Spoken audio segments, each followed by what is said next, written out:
Hello students, कैसे हो आप सब लोग। आई होप आप लोग पीछे के लेक्चर्स कवर कर रहे हो और धीरे धीरे इस सीरीज़ में आगे बढ़ रहे हो और अपने टाइम को यूटिलाइज ज़रूर करना, बिकॉज अगर आप टाइम को यूटिलाइज नहीं करोगे तो आप कहीं ना कहीं सिलेबस में पीछे रह जाओगे। अभी भी हमारे पास काफ़ी टाइम है अपने आप को प्रिपेयर करने के लिए, बिकॉज इस बार के जो बोर्ड एग्ज़ाम्स होंगे शायद उसमें सिलेबस पहले की कंपैरेटिवली कुछ कम हो सकता है। तो आप लोगों को उसका वेट नहीं करना है ज़्यादा, अपनी प्रिपरेशन स्ट्रॉन्ग करनी है ताकि आप लोगों के मार्क्स अच्छे आ सके।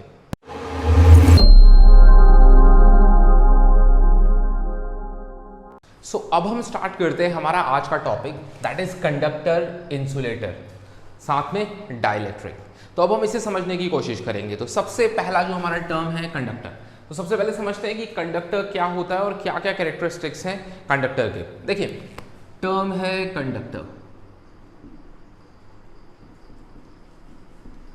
तो आप लोग जानते हैं यार, कंडक्टर का मतलब ये होता है ऐसा कोई सा भी मटेरियल जिसमें चार्ज इजीली फ्लो करे, उसको हम कंडक्टर कहते हैं। जैसे आपने देखा है कि जो मोस्टली मेटल्स होते हैं उन्हें कंडक्टर कंसिडर करते हैं। रीजन क्या होता है? सिंपली क्योंकि उसमें जो चार्ज पार्टिकल्स हैं वो इजीली फ्लो करते हैं, that's why it is called conductor. अब एक और चीज़ जो आपको ध्यान रखनी है, मेटल्स तो बहुत सारे हैं जो अच्छे होते हैं, लेकिन उसमें से जो सिल्वर है वो बेस्ट कंडक्टर होता है। सो सबसे पहले ऐसे ही लिखते हैं, कंडक्टर की अगर हम बात कर रहे हैं तो कंडक्टर का मतलब है material through which charge can easily flow. Okay, and metals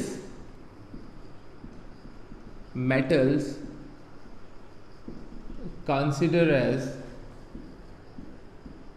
good conductors. अब इसमें भी अगर हम बेस्ट की बात करें तो silver is the best conductor.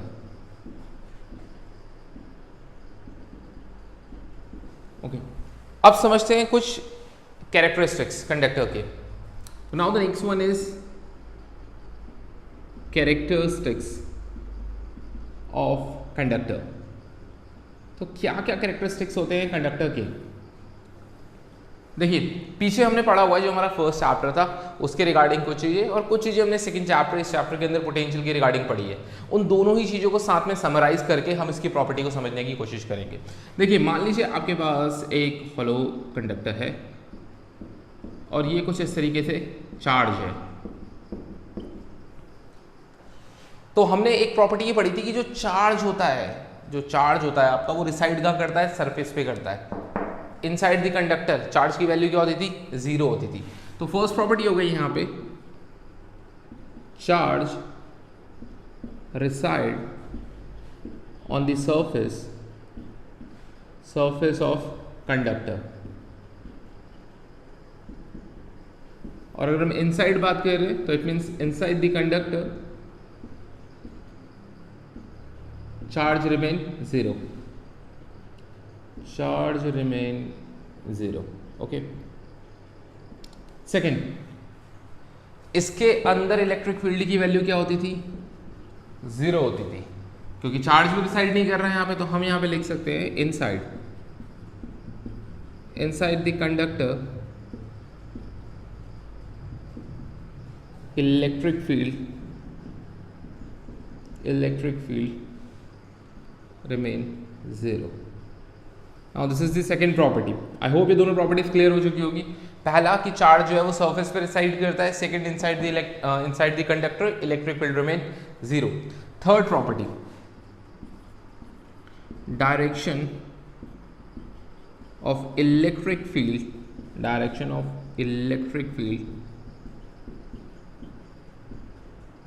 Always normal to the surface of charged conductor।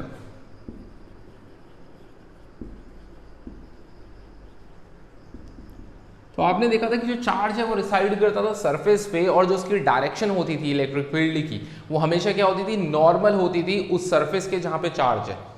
तो वही सेम चीज़ है, ये हमारी थर्ड प्रॉपर्टी है यहाँ पे। और हमें ये भी पता था कि अगर चार्ज जो सरफेस पे है, एक्चुअल में जो चार्ज सरफेस पे है वो हमेशा क्या होने वाला है, उसकी जो इलेक्ट्रिक फील्ड की डायरेक्शन होगी इट इज ऑलवेज नॉर्मल। ये हमने चैप्टर नंबर 1 में कवर किया था, ये हमारी एक प्रॉपर्टी थी। इसके बाद अगर हम बात करते हैं रिगार्डिंग दी इलेक्ट्रिक पोटेंशियल, तो इलेक्ट्रिक पोटेंशियल के रिगार्डिंग हमने पढ़ा था, लाइक ये जो हमने लिया हुआ है कंडक्टर, तो जो इसकी जो इलेक्ट्रिक पोटेंशियल की बात करेंगे थ्रू आउट दी सरफेस, वो क्या होती थी, रिमेन कांस्टेंट, हर जगह क्या होती थी, सेम होती थी।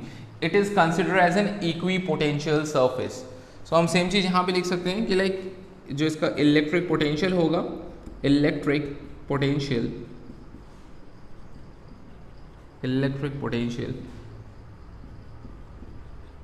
remain constant throughout the surface of conductor. Okay, now the next property, अगर हम बात कर रहे हैं चार्ज डेंसिटी की, कि सरफेस पे चार्ज डेंसिटी कैसी होगी, तो वो वेरी कर सकती है अलग अलग पॉइंट्स पे। इसका मतलब ज़रूरी नहीं है कि हर जगह चार्ज डेंसिटी सेम हो। तो इट मीन्स इसकी जो चार्ज डेंसिटी है, charge density can be non uniform, और इसे हम भी लिख सकते हैं और different at different points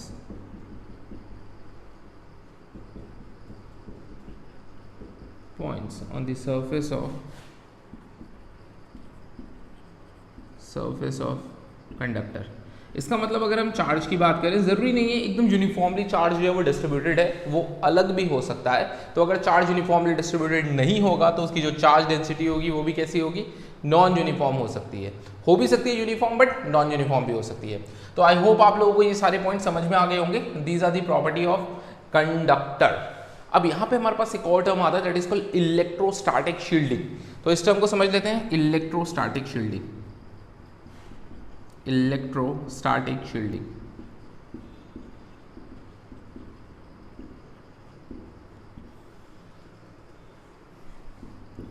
electrostatic shielding का मतलब है टू प्रोटेक्ट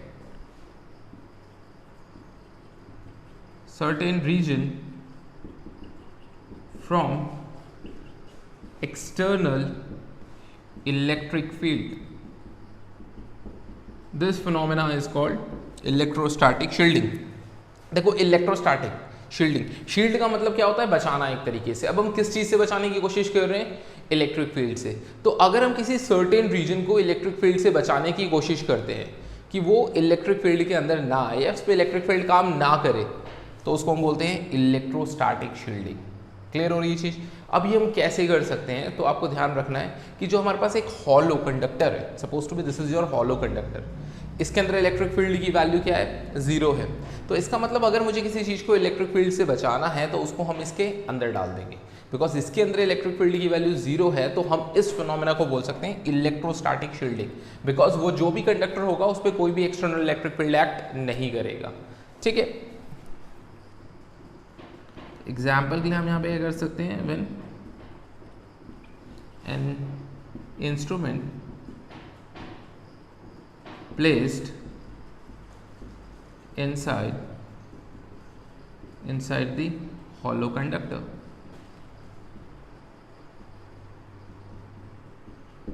ओके, और इसी का एग्जाम्पल ये भी होता है जो हमारी कार्स है। जनरली आपने देखा होगा कि लाइक जो भी हमारे कार्स है, सपोज टू बी लाइक, ठीक है, तो ड्राइंग में मत जाना, जो भी है बढ़िया है। तो जो हमारी जो कार है एक्चुअल में, अगर हम बात करते हैं एक ऐसे टाइम की जब बारिश हो रही है काफ़ी ज़्यादा और साथ में थंडरिंग लाइटनिंग हो रही है, तो उस सिचुएशन में क्या होता है, आपसे बोला जाता है कि आप कार के अंदर रहिए, क्योंकि अगर आप कार के अंदर रहेंगे तो कार क्या है, एक कंडक्टर है। अगर ऊपर से लाइटनिंग होती भी है, बिजली गिरती भी है, तो उस सिचुएशन के अंदर यहाँ पे सारा चार्ज कहाँ अपीयर हो जाएगा, सरफेस पे। तो इसका मतलब अंदर की अगर मैं बात कर रहा हूँ तो वहाँ पे इलेक्ट्रिक फील्ड की वैल्यू क्या होगी, 0। तो अगर आप कार के अंदर होंगे तो आप अपने आप को प्रोटेक्ट पाएंगे, बिकॉज वहाँ पे एक्सटर्नल इलेक्ट्रिक फील्ड की वैल्यू 0 होने वाली है, और इस फिनोमेना को भी हम क्या कहेंगे, इलेक्ट्रोस्टैटिक शील्डिंग कहेंगे। आई होप आपको कंडक्टर पूरे अच्छे से समझ में आ चुका है। तो अब हम बढ़ने वाले हैं इंसुलेटर की तरफ। तो कंडक्टर को कवर करने के बाद अब हम स्टार्ट करते हैं इंसुलेटर। तो देखिए अब हमारे पास टर्म है इंसुलेटर। अच्छा, इंसुलेटर क्या होता है?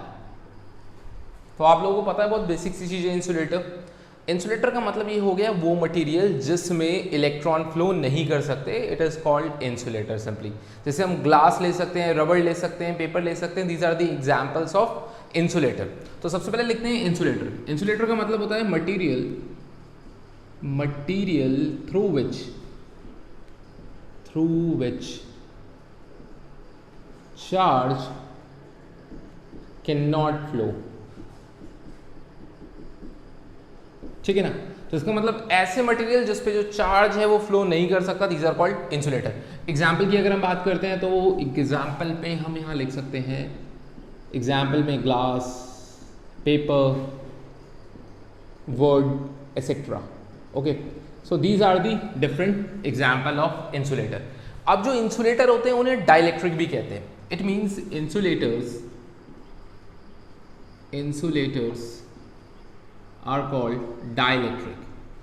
अब डाइलेक्ट्रिक ये एक नया टर्म है जो आपको इस चैप्टर में पढ़ने को मिलेगा और आगे के चैप्टर्स में मिलेगा। तो अगर हम बात कर रहे हैं तो इंसुलेटर को डाइलेक्ट्रिक भी कहते हैं। अब डाइलेक्ट्रिक क्या होता है? डाइलेक्ट्रिक का मतलब है when it is placed in external electric field then charge induce in it। इसका मतलब ये है कि लाइक अगर आप इसे किसी फील्ड में भेज देते हैं, एक्सटर्नल इलेक्ट्रिक फील्ड में, मान लीजिए आपने क्या लिया, एक ग्लास ली और आपने उस ग्लास को कहाँ भेज दिया, इस एक एक्सटर्नल इलेक्ट्रिक फील्ड में। एक्सटर्नल इलेक्ट्रिक फील्ड जहाँ पे पॉजिटिव और नेगेटिव हो। जब आप इस ग्लास को इस एक्सटर्नल इलेक्ट्रिक फील्ड में भेज देंगे जो एक इंसुलेटर है, तो इसमें भी क्या होगा, डाइपोल मूवमेंट आएगा कुछ ना कुछ। इसका मतलब इसमें भी चार्ज इंड्यूस हो जाएगा। तो जहाँ पे पॉजिटिव होगा उसका अपोजिट नेगेटिव, और नेगेटिव का अपोजिट कितना होगा, पॉजिटिव। अब इसमें जो चार्ज आएगा वो चार्ज फ्लो नहीं कर सकता। कहने का मतलब चार्ज इंड्यूस हो रहा है, वो फ्लो नहीं कर सकता है, लेकिन चार्ज इंड्यूस हो जाएगा इसके अंदर। क्लियर हो रही है चीज? तो इसे ही हम बोलते हैं dielectric. So when it is placed in external electric field then charge induced in it.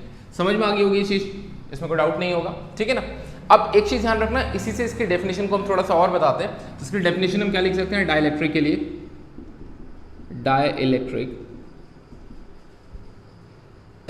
Dielectric is the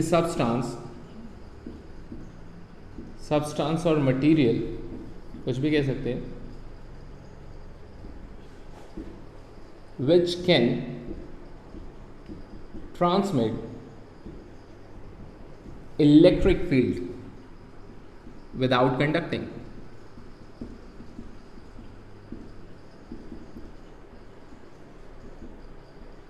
it means जो डाइलेक्ट्रिक होता है वो कंडक्ट नहीं करता है, बट इलेक्ट्रिक फील्ड को आगे ट्रांसमिट कर देता है। जैसे आपको ये देखने को मिल रहा है, like suppose to be here positive charge and this one is negative charge. Clear?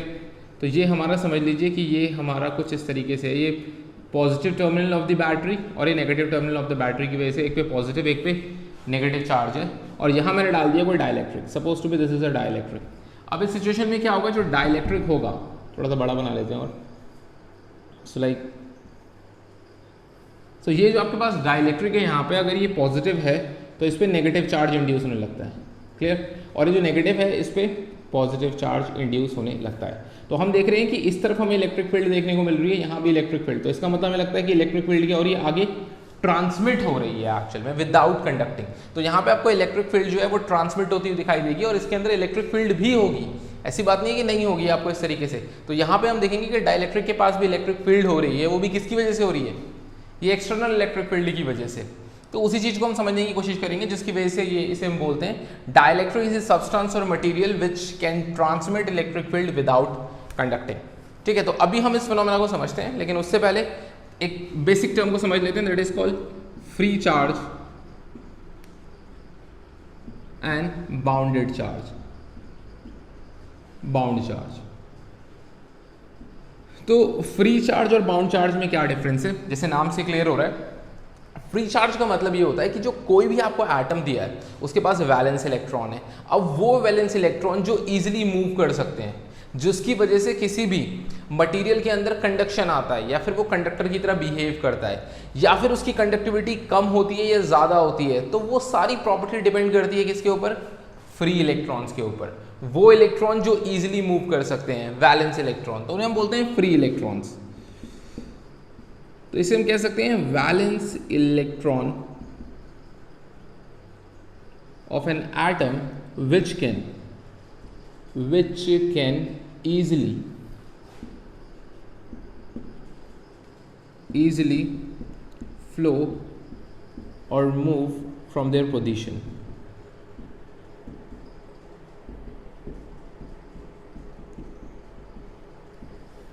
So conductivity depend upon number of free electrons. So like किसी की भी जो कंडक्टिविटी होती है किसी कंडक्टर की, it always depend upon the number of free electrons. If it contain large number of free electron, that means उसकी जो कंडक्टिविटी होने वाली है इट शुड बी हाई, और अगर उसके पास कम है तो उसकी कंडक्टिविटी क्या होगी, कम होगी। So all it depend upon the number of free electrons present in material. Okay, अब नेक्स्ट आता है बाउंड चार्ज। तो अब हम समझते हैं बाउंड चार्ज को। बाउंड चार्ज का मतलब क्या है, तो एक सिंपल टर्म में समझिए बाउंड चार्ज का मतलब। तो अगर यार किसी में से कोई इलेक्ट्रॉन बाहर गया तो उस पर कौन सा चार्ज आ गया, पॉजिटिव चार्ज आ गया। अब ये जो पॉजिटिव चार्ज होता है it remain fixed in their position, इसकी पोजीशन चेंज नहीं होती है। तो ये पॉजिटिव चार्ज की एक फिक्स्ड पोजीशन है, और इस तरह के चार्ज को हम बोलते हैं बाउंड चार्ज। आपको पता है ना, अगर कोई इलेक्ट्रॉन्स को लूज करेगा या फिर उसमें से इलेक्ट्रॉन मूव करके कहीं और चला जाएगा, दैट मीन्स उस पर चार्ज कौन सा आ जाएगा, पॉजिटिव आ जाएगा। तो वो जो आयन हो गया वो पॉजिटिवली चार्ज हो गया। तो पॉजिटिव चार्ज आयन की जो पोजीशन होगी वो रिमेन फिक्स रहेगी, वो चेंज नहीं होगी। तो आप समझ लीजिए उसे हम क्या कह सकते हैं, बाउंड चार्ज कह सकते हैं। When it lose electron then it carry positive charge और it form as a positive charge ion, and its position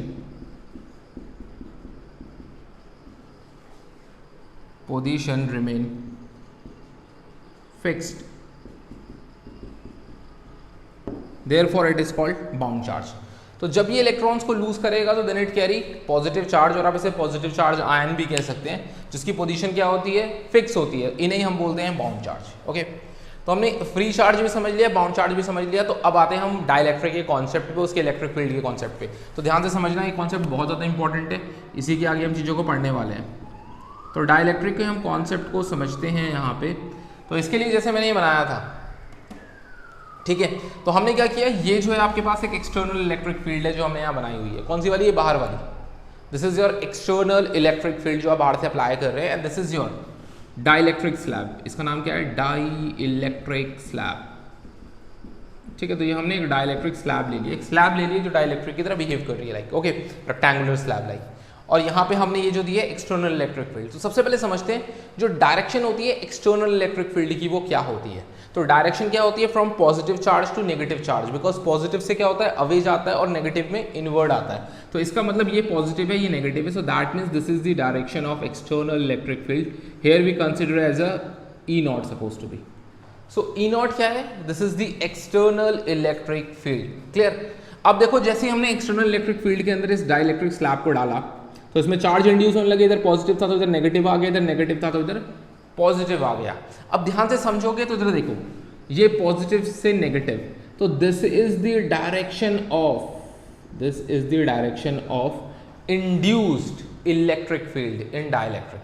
तो डाइलेक्ट्रिक के अंदर जो इंड्यूस हुई है इलेक्ट्रिक फील्ड वो कितनी हुई है, ई आई एन। अब आपको हमेशा ध्यान रखना है ये जो इंड्यूस इलेक्ट्रिक फील्ड की वैल्यू होती है वो हमेशा कम होती है as compare to the external electric field. External electric field काफ़ी ज़्यादा है, डाइलेक्ट्रिक के अंदर जो इंड्यूस हुई इलेक्ट्रिक फील्ड वो उसकी कंपैरेटिवली हमेशा कम होती है। तो इट मीन्स यहाँ पे हमने external electric field E not apply करी, जिसकी वजह से डाइलेक्ट्रिक के अंदर एक अपोजिट डायरेक्शन में इलेक्ट्रिक फील्ड जनरेट हो गई, जिसे हमने ई आई एन कहा है। तो अगर अब मैं बात करूंगा कि नेट इलेक्ट्रिक फील्ड यहाँ पे डाइलेक्ट्रिक में कितनी होगी, तो आपको पता है इन दोनों की डायरेक्शन क्या है, अपोजिट है। तो नेट वैल्यू निकालने के लिए क्या कर सकते हैं, ई नॉट, क्योंकि वो ज्यादा है ई आई एन से, तो E not minus E I N. तो यहाँ से हमें नेट इलेक्ट्रिक फील्ड मिल जाएगी इन डाइलेक्ट्रिक, जो रिड्यूस होने के बाद आ रही है। आई होप सो क्लियर हुआ होगा ये पॉइंट। तो इसे दोबारा इसे लिखते हैं इसी तरीके से। तो अगर हम इस कॉन्सेप्ट पे आते हैं तो हम क्या करेंगे, when a dielectric placed in external electric field E naught, then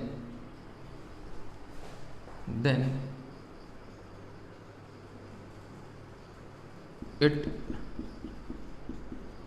polarized and charge induced on its surface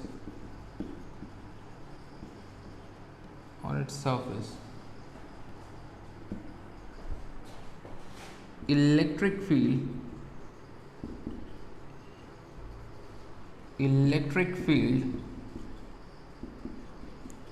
induced in dielectric,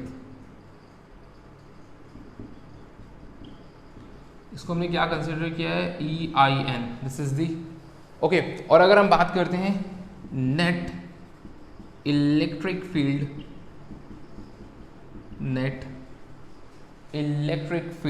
in dielectric,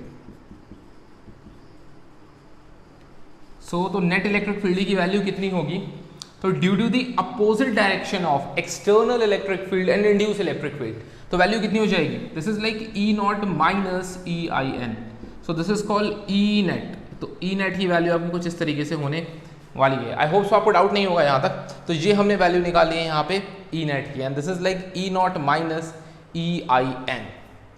तो अब हम समझेंगे इसके आगे के कॉन्सेप्ट को। आई होप यहाँ तक आपको चीज़ें समझ में आ चुकी होंगी कि लाइक यार इंसुलेटर क्या होता है, free charges and bound charges क्या होते हैं, और डाइलेक्ट्रिक का कॉन्सेप्ट क्या है, और उस पर जो नेट इलेक्ट्रिक फील्ड होने वाला है डाइलेक्ट्रिक में वो क्या होने वाला है। तो अब हम समझते हैं डाइलेक्ट्रिक स्ट्रेंथ को, सॉरी पहले समझते हैं डाइलेक्ट्रिक कांस्टेंट को।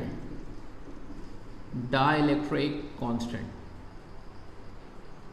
जिसको हम रिप्रेजेंट करते हैं के, तो के से हम रिप्रेजेंट करते हैं, represented by K, dielectric constant को। अब जैसा भी हमने देखा था कि like simply suppose to be ये हमारे पास एक डाइलेक्ट्रिक है, तो हमने देखा था कि यहाँ पे कुछ इस तरीके से like suppose to be positive positive and this one is negative negative negative. अब इस सिचुएशन पे this is the direction of external electric field जिसको हमने ई नॉट लेट किया था, and this is the direction of induced electric field inside the dielectric. अब जो net electric field की वैल्यू आई थी वो वैल्यू कितनी थी आपके पास, E not minus E I N, तो ये हमारे पास वैल्यू थी। तो अब हम बात करते हैं डाइलेक्ट्रिक कांस्टेंट की और इस कॉन्सेप्ट को समझते हैं। तो डाइलेक्ट्रिक कांस्टेंट क्या होता है, ये एक रेशियो होता है। डाइलेक्ट्रिक कांस्टेंट क्या है, एक रेशियो है। किस चीज का रेशियो है, तो strength of external electric field applied on dielectric. आपने कितनी एक्सटर्नल इलेक्ट्रिक फील्ड अप्लाई करी डाइलेक्ट्रिक को to the reduced electric field inside the dielectric. अब कितनी इलेक्ट्रिक फील्ड रिड्यूस होके जो बच गई है डाइलेक्ट्रिक में, उस वैल्यू को। तो it means it is a ratio of external electric field applied, जो आपने एक्सटर्नल इलेक्ट्रिक फील्ड अप्लाई किया डाइलेक्ट्रिक को, और to the reduced electric field in dielectric. Clear हो गई चीज। तो इस रेशियो को हम बोलते हैं डाइलेक्ट्रिक कांस्टेंट। तो हम बोल सकते हैं कि like dielectric constant means it is a ratio of strength of external electric field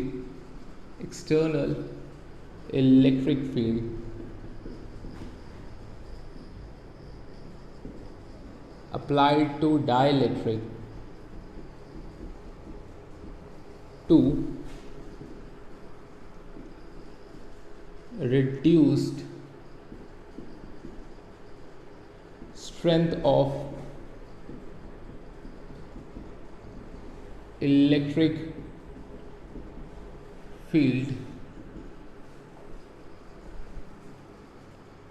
in dielectric is called dielectric constant.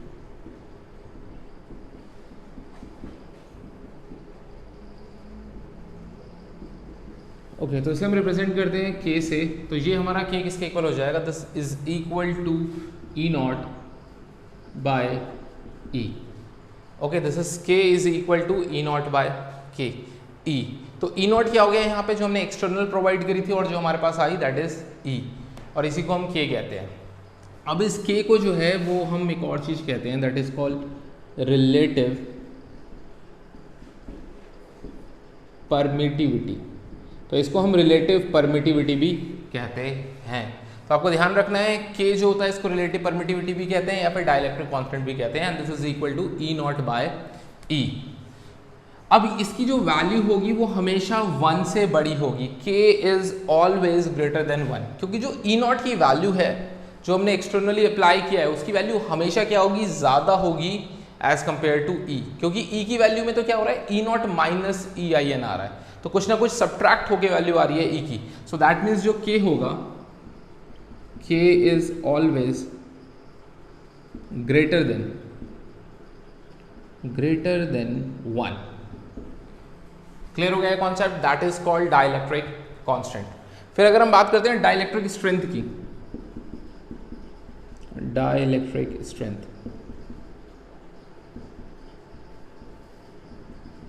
तो डाइलेक्ट्रिक स्ट्रेंथ का मतलब ये हो गया strength of dielectric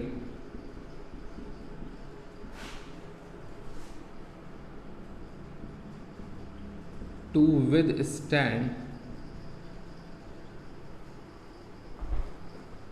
withstand in external electric field, maximum strength of dielectric to withstand in maximum external electric field is called dielectric strength.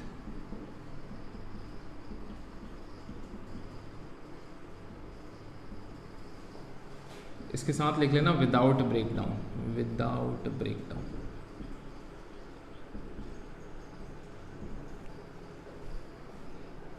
In air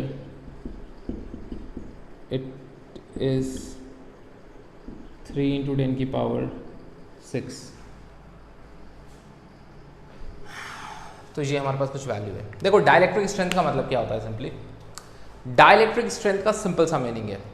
इसका मतलब ये होता है कि जब मैं किसी डाइलेक्ट्रिक को एक एक्सटर्नल इलेक्ट्रिक फील्ड में रखूंगा तो इस एक्सटर्नल इलेक्ट्रिक फील्ड के अंदर कब तक वो विदस्टैंड कर सकता है विदाउट ब्रेकडाउन. इसका मतलब वो बिना टूटे, बिना किसी प्रॉपर्टी को रिफ्यूज करे काम करेगा प्रॉपरली, तो उसे हम बोलते हैं डाइलेक्ट्रिक स्ट्रेंथ. इट मीन्स हर एक की एक कैपेबिलिटी है. अगर आपने मान लीजिए एक्सटर्नल इलेक्ट्रिक फील्ड काफ़ी ज़्यादा कर दी तो मे बी जो डाइलेक्ट्रिक है वो ब्रेकडाउन हो सकता है उस सिचुएशन के अंदर. तो जो भी वैल्यू होगी मैक्सिमम इलेक्ट्रिक फील्ड की, जहां तक वो उसे विदस्टैंड कर सकता है, वही उसकी डाइलेक्ट्रिक स्ट्रेंथ होगी. तो एयर में जो उसकी वैल्यू होती है दिस इज अबाउट 3 into 10 की पावर 6.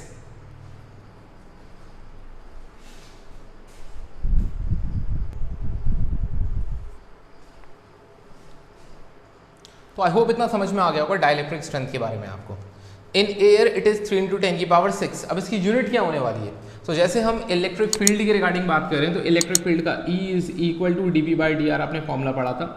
आपको पता है कि ये पोटेंशियल है, इसकी यूनिट V और नीचे डिस्टेंस इसकी यूनिट मीटर. तो हम यहाँ पे लिख सकते हैं वोल्ट पर meter. So this is the unit of this external electric field. इतनी मैक्सिमम एक्सटर्नल इलेक्ट्रिक फील्ड आप अप्लाई यहाँ पे कर सकते हो. अब इसके बाद हम नेक्स्ट हम समझते हैं दैट इज कॉल्ड पोलराइजेशन.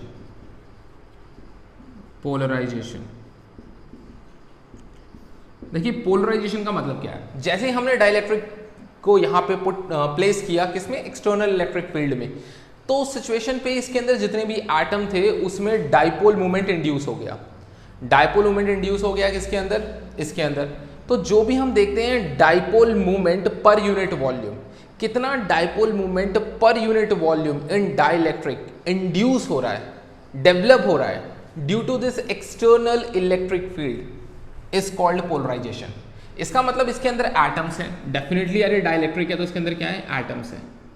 अब इसे समझिए यहाँ पे एटम्स है। जैसे ही हमने इस डाइलेक्ट्रिक को यहाँ प्लेस कर दिया इस एक्सटर्नल इलेक्ट्रिक फील्ड में, तो इसके जो एटम्स होंगे वो कहीं ना कहीं क्या हो गए होंगे, पोलराइज हुए होंगे। पोलराइज का मतलब उसमें इंड्यूस हुआ है डाइपोल मूवमेंट। अब जो इंड्यूस डाइपोल मूवमेंट है पर यूनिट वॉल्यूम, पर यूनिट वॉल्यूम में जो भी इंड्यूस डाइपोल मूवमेंट होने वाला है, जब हम उसे एक्सटर्नल इलेक्ट्रिक फील्ड में प्लेस कर देंगे किसको, डाइलेक्ट्रिक को, तो उसे ही हम बोलते हैं पोलराइजेशन। तो पोलराइजेशन का मतलब हो गया induced dipole movement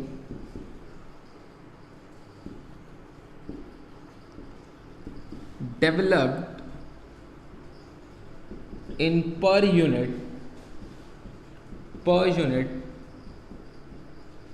volume in dielectric when it placed in external electric field is called polarization। तो पोलराइजेशन में क्या हो रहा है, यहाँ पे इंड्यूस हो रहा है डाइपोल मूवमेंट डेवलप्ड इन पर unit volume in dielectric.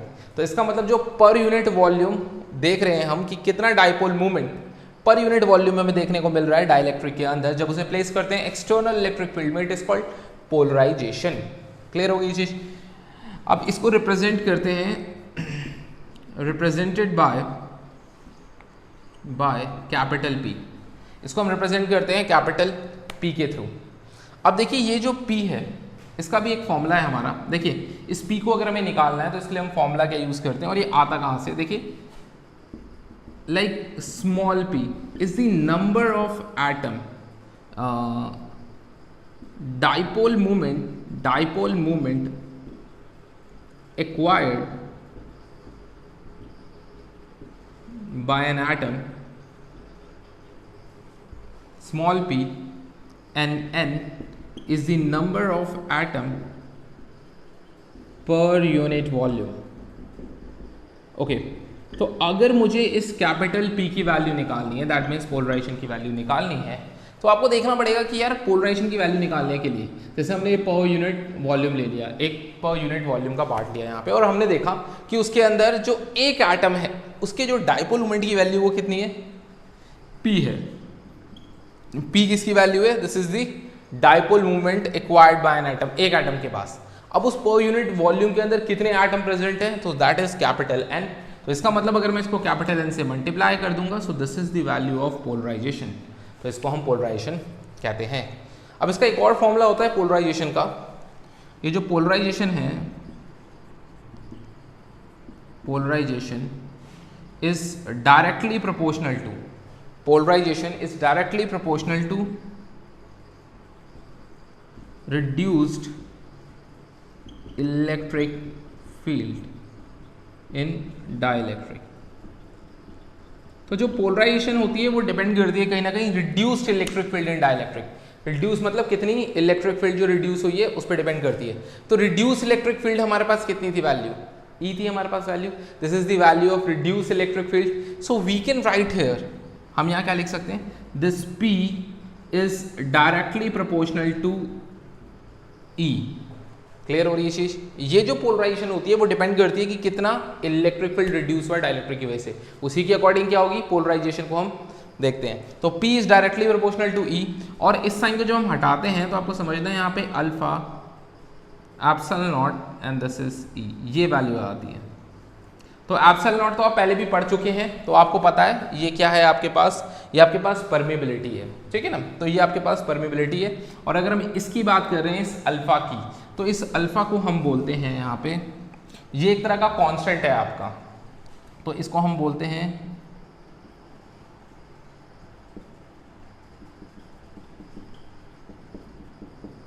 पोलैरिजेबिलिटी constant. Clear? तो ये आपका फॉर्मूला होता है यहाँ पे P के रिगार्डिंग। तो यहाँ समझिए, पहले हम बात करते हैं पोलराइजेशन को, एक बार क्विकली देख लेते हैं। पोलराइजेशन का मतलब क्या होता है कि इंड्यूस डाइपोल मूवमेंट, कितना डाइपोल मूवमेंट इंड्यूस हो रहा है पर यूनिट वॉल्यूम पे, किसके? डाइलेक्ट्रिक के। तो कितना डाइपोल मूवमेंट इंड्यूस हो रहा है पर यूनिट वॉल्यूम इन डाइलेक्ट्रिक, जब उसे हम प्लेस कर देते हैं इन एक्सटर्नल इलेक्ट्रिक फील्ड पे, तो उसे हम बोलते हैं polarization, and it is represented by capital P। अब जब हम डाइलेक्ट्रिक की बात कर रहे हैं तो उसके अंदर क्या प्रेजेंट है? एटम प्रेजेंट है, वही क्या हुए होंगे? इंड्यूस हुए होंगे, उनके अंदर डाइपोल मूवमेंट आया होगा। तो जो एक एटम है उसका जो डाइपोल मूवमेंट है कंसिडर एज स्मॉल p, और उसके अंदर कितने एटम है पर यूनिट वॉल्यूम में? Capital N। तो इसका मतलब P इंटू में कैपिटल N। तो ये इसका फॉर्मूला हो जाता है। इसके बाद पोलराइजेशन जो होती है, it is directly proportional to reduce electric field in dielectric. तो जितनी इलेक्ट्रिक फील्ड रिड्यूस हुई है उसी के अकॉर्डिंग हम पोलराइजेशन की वैल्यू को भी डिटरमाइन कर सकते हैं। ओके, तो इट मीन्स हम लिख सकते हैं P is directly proportional to E, और यहाँ पे प्रोपोर्शनलिटी के साइन को हटाते हैं, this is called alpha epsilon not. आप पहले देखेंगे तो यहाँ इलेक्ट्रिक फील्ड से पहले भी क्या होता है? एप्सिलॉन नॉट कई बार लिखा हुआ होता है, और आप इस साइन को हटाते हैं तो यहाँ पे अल्फा आ जाता है सिंपली, ठीक है ना, और इसको हम बोलते हैं पोलराइजेबिलिटी कांस्टेंट। तो यहाँ तक हम इस पूरे लेक्चर को शायद समझ चुके हैं। अब हमारे पास जो एक लास्ट टर्म बचा हुआ है उसको कवर करते हैं। तो अब हमारे पास आज के लेक्चर का लास्ट टर्म आता है इलेक्ट्रिक ससेप्टिबिलिटी। देखिए, इलेक्ट्रिक ससेप्टिबिलिटी का मतलब क्या होता है? तो जैसे अभी हमने पीछे देखा था कि जो पोलराइजेशन डेंसिटी है आपकी, वो डायरेक्टली प्रोपोर्शनल थी reduce electric field in dielectric के। तो सेम चीज हमें यहाँ देखने को मिलती है, और सेम पीछे वाला ही कॉन्सेप्ट है जो हमने पोलराइजेशन के अंदर यूज किया हुआ था। देखिए, polarisation density of dielectric slab is directly proportional to the reduce value of electric field and it is express by this. So आप एक चीज नोटिस करेंगे, ये पीछे वाला ही बिल्कुल सेम एक्सप्रेशन है, बस यहाँ पे ये